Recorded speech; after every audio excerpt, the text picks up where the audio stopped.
தியானம் பண்ண வர்றவங்களுக்கு தலைவலி வர்றது, உடல் உபாமை ஏற்படுகிறது சகஜம். ஆனா அதை தாண்டி நோயாகவே சில பேருக்கு இருக்கும், பெரிய ப்ராப்ளமாகவே இருக்கும். அவங்கெல்லாம் ஒருவேளை மருத்துவர் செக்கப்ல இருக்கலாம், மருத்துவர்களோட கண்காணிப்புல இருக்கலாம், அவங்க ஆல்ரெடி சில மருந்துகளை உட்கொண்டு இருக்கலாம்.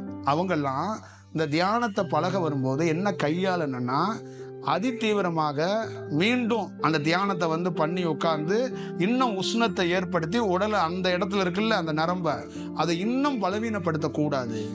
அப்ப என்ன பண்ணணும் அப்படின்னா, மந்திரங்களை பண்ணிக்கிட்டே இருக்கணும், உச்சரிக்கணும். தியானத்தை ரொம்ப புஷ் பண்ணாம மந்திரத்தை மட்டும் நீங்க இயல்பா பண்ணும்போது என்ன ஆகும் அப்படின்னா, அந்த இடத்துக்கு ப்ராப்ளம் அது ஏற்படுத்தாது. ஆனால் அதுக்கு சொல்யூஷனை தானாக ஏற்படுத்தும். அந்த மந்திரத்தன்மை ஒரு மனிதன், தனி மனிதன் காலை மடித்து உட்காந்து தவம் பண்ணாமே அந்த மந்திரம் தவத்துக்கான வலிமையை ஏற்படுத்தி கொடுக்கும், அதுக்கான செயல் வடிவத்தை கொடுக்கும். ஒரு மலரை நம் கையால் பறித்தோம்னா மலர் சேக்காயிரும், அந்த அந்த செடி ஆடிரும். ஒரு மலரை இன்னொரு மலரே பறித்தா என்ன ஆகும்? எவ்வளோ சாஃப்டாக ஹேண்டில் ஆகும்.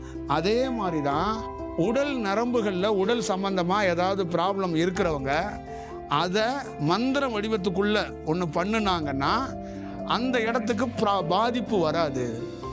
அப்போ கொஞ்ச நாள் கழித்து உடல் தன்மை மாற தொடங்கும்.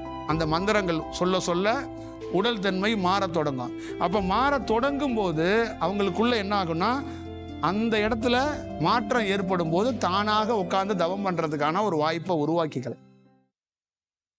இது ரொம்ப முக்கியம்.